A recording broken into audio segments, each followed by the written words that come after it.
At AIA Australia, helping your clients in their time of need is our number one priority. In 2016, we paid over $1.15 billion in claims to both retail and group members. That's over $4.5 million every working day. To offer your clients cover you can trust, chat to your AIA CDM today. Welcome to XY Live for this week. Today we've got Chris Hockey.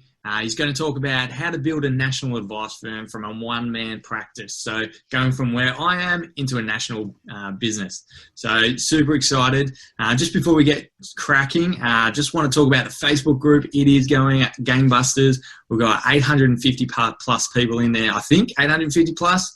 It will be by the end of this week. And I was thinking about it last night. Not too many places in this industry do we get some big dogs talking about some industry issues. So we had a conversation yesterday about volume bonuses, and lots of people from FPA, AFA kind of weighing in and having a discussion, a real discussion about real issues in our industry. So it's a place to be. If you're not in the Facebook group, make sure you get in the Facebook group. Also, any of those avid podcast listeners, XY Live is on podcast. You can get it on iTunes and Stitcher. And we've got a Melbourne event coming up on the 14th of September. Most people are coming down. There's so many people coming down from Sydney to join in. So if you're in Melbourne or even near Melbourne, or if you're even in Perth, fly over, get to the event. So it's going to be great. 14th of September. So just want to quickly also say thanks to our supporters at AIA for making this happen. Let's get stuck into it. Chris, thanks for joining us. Give us an idea of what your business is and what's the name of the business. Oh, well, firstly, thanks for having me. I'm loving being a part of the XY Advisor group, particularly the Facebook group, and a little bit jealous, actually. Wish it was that sort of resource was around when I was first starting out. So glad to be a part of it. And who am I? Well, I own a business called Innovative Financial Solutions. We have offices in Brisbane, which is where I'm predominantly based, but on the Gold Coast, Melbourne, and a satellite office, which is growing in Sydney as well.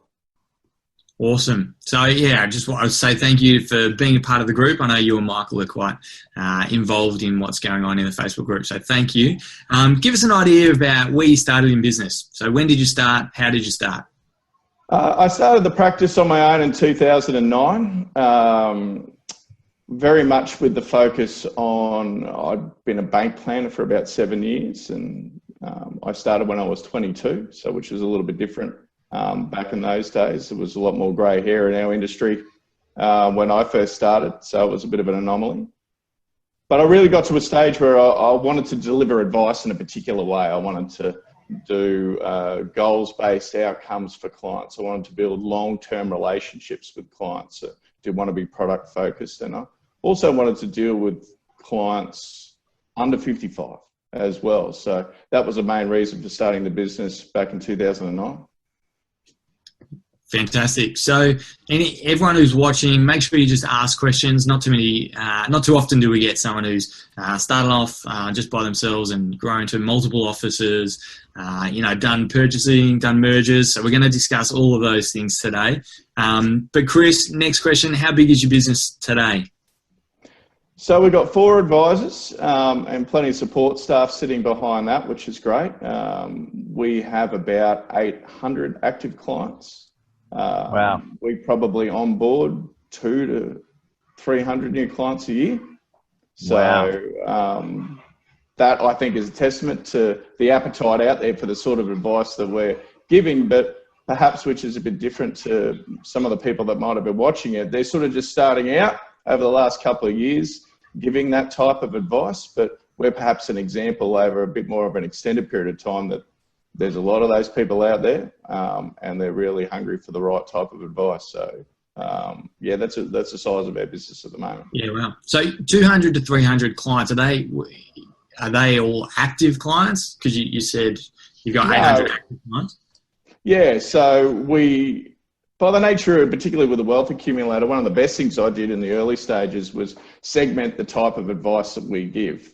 And what I mean by that is in an ongoing perspective. Coming from a bank world, it was all about getting into product and all about that ongoing revenue for the bank. And I'd be doing reviews for clients where I was just not really adding any value.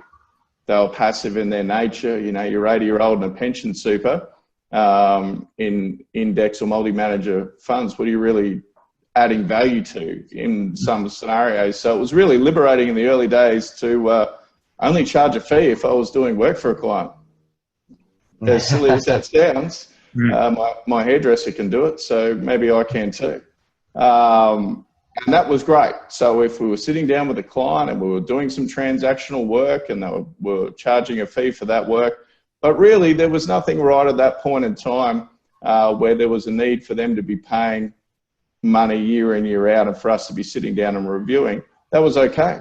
We do that transactional advice and put them in a segmentation that we still marketed to them and communicated to them, and still wanted them to be in an environment where they're talking to their mates at a barbie, they say, oh yeah, we're looked after by these guys. But there was no formal obligation. So when we talk about active clients, they are the ones that go into an ongoing service relationship. Yeah. So just break down the new clients per year. How much would be going into just transactional, just once-off advice, and how many clients would be going into like an ongoing arrangement? I reckon 40% of our clients go into an ongoing relationship. Yeah. Yeah, I mean, that's still huge volume for most businesses. Yeah. And we would then move a good chunk of those clients that fall on that 60%, and not having done the complete numbers of it, maybe it's a little bit less than that, into an ongoing advice relationship eventually when their situation warrants it. Yeah. When their lifestyle changes, or when they deem it necessary. Yeah, absolutely. Yeah. Okay. So how are you growing? So 200 to 300 new clients a year. How are you getting most of these clients? By referral. So we made a conscious decision to not hook our wagon to one big organisation or any hard and fast JV relationships. We've got a lot of businesses in a lot of different areas and industries that refer us business. One of the beautiful things about what we do as planners and giving that goals-based holistic advice is our niche is that we're sort of that general practice, the GP. So we're there looking after your average Australian, giving personal advice. We're not looking for high net worth. We're not looking for specific areas. Our area and niche is that we're general and all about that bigger picture personal goal achievement. So therefore, it's just about everybody, isn't it? So it's not hard to have a conversation with a business to say, this is where we add value.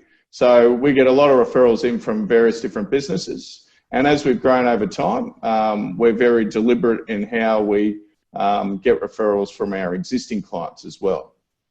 For example, one of the great things that we've found that works well for us is asking a client for a referral year one review. We found that talking to them in those initial setup stages, you hadn't really proven yourself yet. By the time you get to year one and year two and you've established a strong relationship, we were having a great or much better outcome asking clients for referrals then with a little bit of a track record as well. And yeah, okay. So with those referral partners, we've done a few sessions on this in the past. So I guess how many referral partners do you have? Because we had Corey on, a few months ago, and he was saying he went too broad in his referral networks. He had like 5 in each industry, and that just kind of didn't work. Now he's gone into 1 or 2 really good accountants who are referring. Is that how you guys have found it, or having that broad, wide net has really helped? The wide net has really helped, and it's really basing each opportunity around the individual business. And there has to be something in it for both of you. And you have to come in genuinely talking about them first and where you can add value.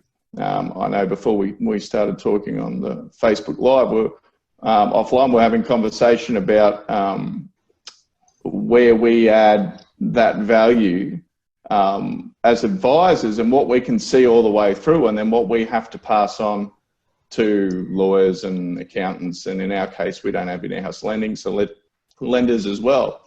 So those relationships are treated different to referral relationships. because just because somebody wants to send us business and we can help their client doesn't necessarily mean they're exactly the right fit of where I'd send my estate planning all the time. So we individualize those a little bit, and if that's not them, then we're making sure we're having that conversation. But that doesn't mean we can't add value to their business, and we need to just reassure risks like, well, yes, we refer elsewhere, but we segment, and it clearly defines that the referral came from you. And the conversation is very much around, well, by referring to us and educating them on our process, and we spend a lot of time educating them on what we do and why we do it, is that it makes them feel more comfortable that we'll identify opportunities that they necessarily won't see because they're not as deep and talking as often to their clients as perhaps we are. So also you might just by their sheer volume, they might only be giving you 5 or 6 a year. So that enables us to diversify as well in regards to the amount of referrals and not having to squeeze a referral source so tight because we need them to be sending us a certain amount of volume. They're just sending us the clients that are really good quality because that matches their volume, and we've educated them enough to know what we do, why we do it, and where they see the opportunities with their clients. Yeah, I guess my follow-on question is about how much time are you spending with each referral source, like, you know, on a per month or per year basis? Because that's something that I've never been great with external referrers. I don't play very well with others, so I've always been concerned with how much time I have to invest in that referral source because I've tried it in the past and invested a lot of time in it. It just didn't work. So, how much time? It does vary business to business, but you do get a pretty good idea in the early stages and particularly the longer you do it, whether this is going to work or not. You identify people that are running the sort of businesses that are going to actively refer to you. So once you do establish that relationship, a fair bit, but the interactions vary. So in those early stages, it's taking time for them to sit down and educate them on your process because the reason people don't refer is fear. I remember as a bank planner, the reason a teller wouldn't ask for a referral is because they were scared they were going to get a question back and they didn't know the answer. So the more your referral source knows about what you do, the more confident they're going to be able to ask their clients the questions they need to identify opportunities. But the short answer to your question, Phil, is in the early stages a lot, and then it just peters back over time, and you find your client interactions back and forth tend to be where you interact with your referral sources. Yeah. And you said you did say even if you're not referring back to them, you still need to be adding value to their business. So how do you quantify that? Like, are you paying them for referrals, or are you helping them in growing their business through other ways? How are you adding value to those businesses? It's a bit like the conversations we have with our clients. You really need to sit on the other side of the desk and think about, well, what in their business, what's really important? Where are their risks? And a lot of the time it's, building those fences around their clients and them not being exposed to another planning practice or another business taking care of an opportunity and then stepping into their world and taking that client. So that tends to be a big motivator for clients. Right. It's talking about the ongoing relationship and the fact that when you start talking and they say that they're moving house and doing this and doing that. I've got a client at the moment that is buying a house and she's a widow going into a de facto relationship, and all of a sudden all these opportunities come up and I'm pushing them back to the accountant, to the lawyer, and we've got to get this work done. And they would never have known that was happening because they haven't got that ongoing relationship. So they see the value in the business coming back as well. Yeah, okay. Yeah, that makes sense. So I know, you've merged businesses before. So give us a sense of how that was. What was things that you might have done differently, now that, I know that you and Michael are equal partners in the business. Is that right? Yeah, so I suppose things that we would have done differently, I'm kind of lucky that we nailed it the first time. So we did a lot of things right, either by accident or by design, a bit of both, I suppose. But the reason it's gone so well is because we kept our eye on the things that were most important. And to go back with a bit of history, that as I grew my business, I never set out to have a business that was just me. I always wanted to succession plan. I always wanted to be more than just me for a couple of reasons. It's better for the value of my business. My dad built a business, a relatively successful one, but it was just him, and he got sick before his time and left work early and got bugger all for it. And that always stuck in my mind. I said, well, if I'm going to build a business from a saleable asset point of view, it needs to be more than just me. Second reason, it was going to give me the ability to advance my career beyond just being an advisor. And scale and growth were important. And as our industry's grown, that's become really, really important. It's just more fun doing it with somebody else and doing it with a team. That's kind of my background, whether it be sport or otherwise. It's just more fun. So that was what drove me to succession plan. And then it's about finding the right person and the right fit. And Michael, my now business partner, was running a business on the Gold Coast where we also had an office at that stage. And over time, talking, realised that we're having the same issues in regards to scale and being that one-man band and hitting the ceiling with clients, and how do we continue to grow and professionally achieve the things we want to achieve. In his case, there's no one better at getting out there, getting clients in the door and sitting down in front of clients than Michael, and that's purely just what he wants to focus his energy on, whereas I was on a bit of a different journey to change our advice process, grow our business, talk about our back office processes. So there was a nice synergy there, but the bigger picture part was what was most important. We both agreed where we wanted to take an advice business. Our ethics were the same. Culture was really important. And hanging on to that bigger picture stuff, and yes, as you said, we equalised out, which was from people we involved in the process, some of the best advice we got, because decision-making since then has just been so easy because you're all in for a penny, in for a pound, as the old saying goes. So all the detail that followed off the back of that as you put these things together just kept referencing back to being that alignment in the bigger picture. And made it an easy process. And then about 3 or 4 years ago, we brought Michael's business in, and we've never looked back.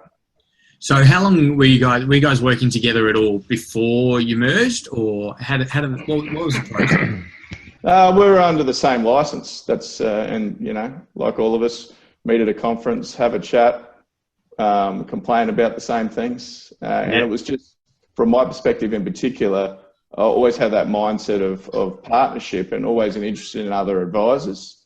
And then after a conversation with Michael, penny dropped for me that he might be somebody that'd be worth having an extended conversation. And then it was 12 months of, lots of whiteboard SWOT analysis and chats to get to where we got to. But that's how it started. Yeah. I mean, yeah, it's great. Well, Michael's actually asked the question, has he? Absolutely spot on. In the merger, scale and growth were very important. Thanks, Michael. It's good that you're tuning in to your business partners session. Only saying nice things, mate. Only saying nice things. All right. That's So just in terms of, I want to get into the money side of things. We all work in money, and I love talking about money. So don't give us exact details about it, but I'm presuming one of the businesses was bigger. Did you just, in terms of equaling out the business, did you just go basic market rates? One business is bigger than the other, so one business owner pays the other the difference. Is that how you work? Yeah, the first thing that's really important in any acquisition is to agree on valuation methodology. That's what it comes down to. Then the numbers are the numbers. So if you sit down and agree on this is the right way to value a business, then it all works itself out from that point. In any succession plan, in any merger, you got to give up something, and it might be financial, it might be duties, it's responsibilities. Ego gets in the way of a lot of this stuff. So if go back to that bigger picture part, that if you focus on that, everyone gives a bit, gets a bit in the initial process, but everybody wins in the big end if you keep reminding yourself that's the reason that you were doing it. And Michael and I often have conversations that I can't really remember a lot of the detailed conversations that we had in those early stages, because it all just made sense and we're all focused on the big picture. And getting other people involved to give you good advice is, sounds like an obvious thing being an advisor, but when you're getting these things done, you only know what you know, and sometimes you're doing it for the first time, but also every time is different. Getting people around you to help you make informed decisions is really important as well. And also just around the roles and responsibilities, was before you guys decided on the merger, when you were discussing, did you realise that actually Michael loves doing stuff that I hate doing, and vice versa? Michael was saying, well, Chris loves doing the things that I hate doing within my business. So dividing roles and responsibilities was easy in that sense? It was easy and really important, and a big basis for why we did it in the first place. I think if you're sitting there going, who do I partner with now? Anybody listening to this?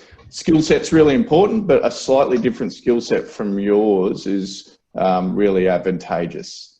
There's things that Michael is awesome at that I'm not, and there's parts of the business that I was really interested in that Michael wanted to step away from so he could focus on other parts. So that synergy there was really important and works well for us every day. I suppose being really transparent about that after the fact is also really important, in any role within the business, being clear on who does what and what the outcome is. But particularly for me, because I do plenty of client work, but I was moving more into the bigger picture business stuff, and that's hard to record and track and talk about how those things are going compared to an advisor. And that's something that, through our constant conversations, we've got to be mindful of, to compare, well, you're contributing to the business in this way and you're contributing in that way, and everyone's pulling their weight and doing their thing. Yeah. And do you guys live in different states? Is that right? No, Michael's on the Gold Coast. I'm in Brisbane, so we're both Queenslanders. But when I go down the coast, it does feel like another planet sometimes. But no, we're both in Queensland. We've got another advisor on the coast, and we've got an advisor in Melbourne who also is looking after Sydney as well. Yeah. Okay. Yeah. Well, I mean, we won't hold it against you guys being in Queensland. You also mentioned that you've also purchased some, some businesses in the past along the growth. What was the reason for doing that? Well, growth and referrals. So it was as simple as that. We knew what we did was great and different. And we wanted to get in front of as many people as possible. I'm 39. I'm the oldest person in the business, Freudian slip. And so there was plenty of time in the game, and we're all about growth. So we didn't actually buy businesses. We bought client registers. And I'd done a lot of research and been around a lot of businesses that had purchased books of clients or other businesses. And what were the risks? What were the reasons why they didn't work? And we really thought about, well, why are we doing it? Well, it's not just about an additional income source. It was about opportunities. So we needed to buy books of clients that had the sort of clients that we wanted to talk to, but the opportunity to deliver some advice to. And then we realised that those were risk books. They were the average age client that we wanted to talk to. They were a lot more clients for the revenue, so it washed away that risk with a bit of diversification there. If a client's dropped off, then it wasn't losing 20% of your revenue. They were pretty passive. Markets up and down, they're not ringing you in a panic, they're not asking for information, so I didn't have to build extra staff behind just to manage it. But we would be able to talk to these clients and get great opportunity, and it was particularly where they would come from, perhaps an advisor, older advisor doing things a bit differently, that we could talk to these clients, get in front of them and really add so much value and do what we do. And that's what it was all about. But where a lot of people I'd seen had struggled in the past is that they'd focused on it being an income thing and a revenue, and they never thought about what happens once they've got it. We were very deliberate, and still to this day, about, well, now we've got that, what's our process? People calling on renewal, what are they saying, how we're getting in front of these clients, and that's where we've had the success from it. Are you finding it difficult to go from buying a registry where there are risk clients where they may not have had a phone call from their advisor, in years? You're finding it difficult to have that type of a client and then say, hey, we're going to do goals-based advice, tell us all about your, everything you want to achieve in life. Are you finding that hard? Well, no. And I suppose it's recognising that that's an issue. One of the fortunate things I've had in my career is before I was an advisor, while I was studying, I was in corporate sales for a couple of years. So twice a week, every week, all I did was soft skills and language. And that was my background.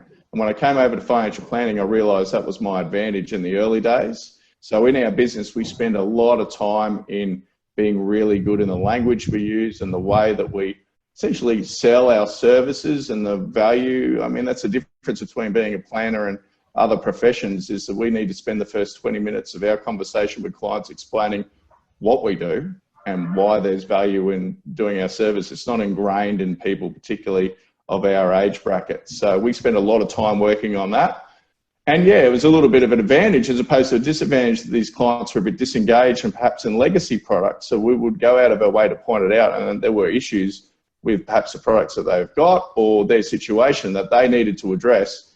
And we weren't the old ones, we're the new ones, and there's an opportunity for us to provide some solutions there. But you have to go out of your way to personalise where those risks are for that client and do it quickly and in a way that they understand it, so you can follow in with the solutions.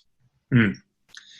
And Clay, I'll let you jump in any time. I've got about 1,000 questions. Clay, is the best thing about XY Live is we can run this from anywhere. Just go over to you, Clay. Whereabouts are you, and why are you looking a bit tired and worse for wear? I am in a place called Moi Ne, which is a little fishing village in Vietnam. I'm here for my partner's 30th. So yeah, it is absolutely an advantage to be able to do it from anywhere in the world. But I've got a question for you, Chris.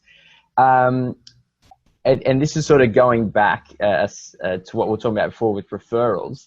And I love you've nailed that piece of, to get a referral partner, you come in and you say, this is what I can do to offer your business, value, by putting a wall around, so where your clients are having these other discussions with, and so we can help you control that. That's obviously not the best opening line though. So when you pick up the phone and say, "G'day, accountant down the road," and you sit down with a coffee, when you're having that conversation, are you using examples, or I should say, are you using numbers? Are you sitting down and saying, look, if you can handle these, or is it literally just getting the information in your head into theirs, or is there something more formal? How do you have that first meeting? It's not too dissimilar to a client interaction. It's sitting down and going, okay, well, tell me a bit about your business. What do you guys do? Right. Like I'm doing now. Everyone loves talking about their business, and I'm probably a very good example of that. And where do you guys do? And there's probably something that connects you slightly. And I've heard this, and tell me a bit about that, and leading into the sort of clients that you see. And then the hamster starts running on the wheel, and with enough experience, you sit back and you go, well, I know we could do this, I know we could do that, I know we could do that. And you start talking about where you might want to be able to add value for their clients, or where there's perceived risks. And but it always starts about understanding them and their industry and where you fit as a planner within their industry. But it always starts with them. And then that conversation starts. And then it comes around to, well, I think you would either A, be able to add great value to our clients, and I think we should explore that more, or B, I think there might be an opportunity for us to add value to your clients. I would love an opportunity in the next couple of weeks to sit down and show you our process, show you what we do. Because you also want to stretch that interaction out. Phil, you were talking about before, how much do you talk to your referral partners? Don't just go in and try and nail it all within a 45-minute coffee chat. Talk about them, book them in for 3 weeks later, give them enough to add value to want to continue a conversation, come back, show them what you do, how you do, where you add value, and then start working towards where that might meet somewhere in the middle.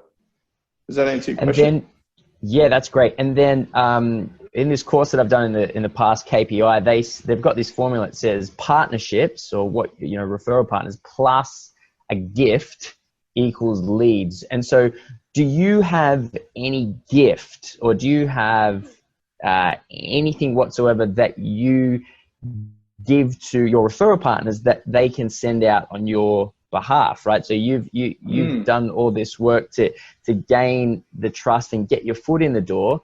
Are you then giving them something that they can hand on your behalf? No, nothing formal. We spend a lot of time just on that education piece and probably showing them where our resources are when they want to talk to clients and making it easy for them to refer. That's the biggest thing. If you've got them on board to refer, making it as easy as possible to refer. A gift or some information to pass on, I suppose those resources digitally sit there for them to use, whether it be our Facebook page, videos that we have, our website. So we pump that as part of the education process to our referral sources to them, but nothing formalised, no. Okay. And you have a formal...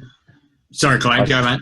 Sorry, mate. I'm just hammering all the business pieces. So, so then with clients, when you're having that conversation with the risk clients, and you're saying, okay, it's time to renew your insurances.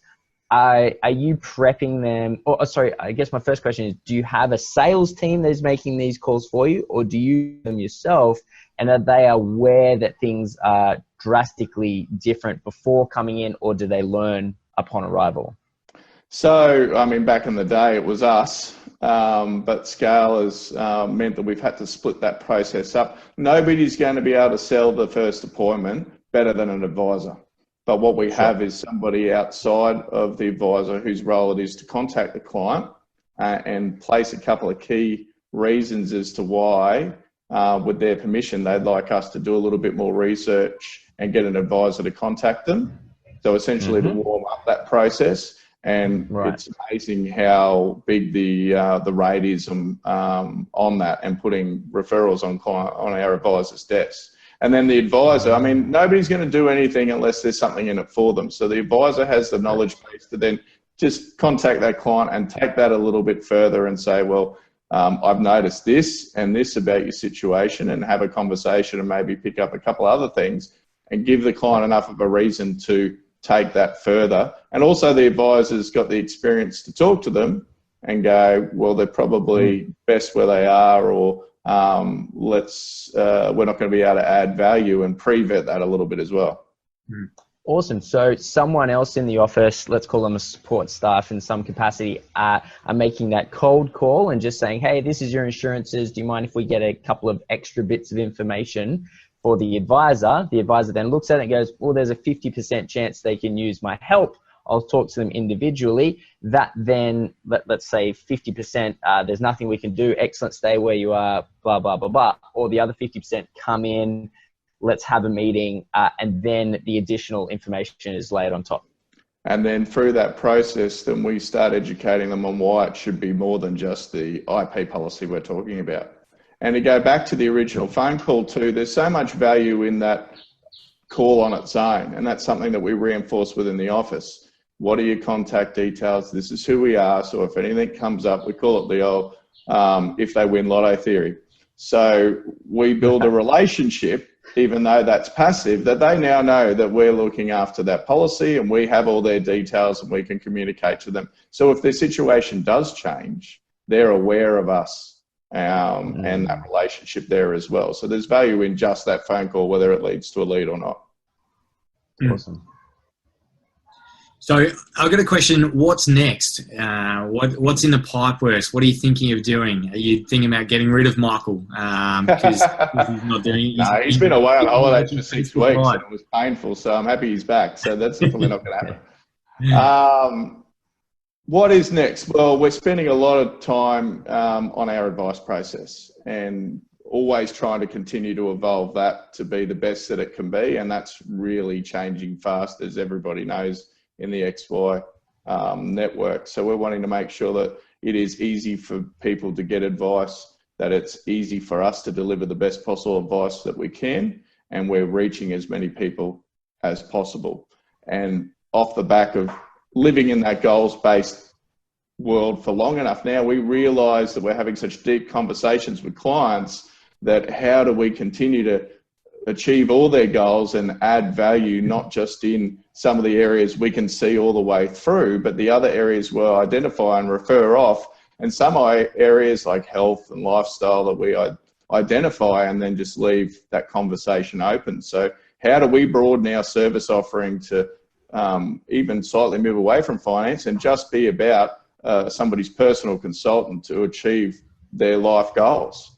And by being a client of Innovative Financial Solutions, they've got access to things that other people wouldn't have, and they're empowered to make informed decisions. So we're spending a lot of time in that space. Everyone, efficiencies in the back office is a constant focus.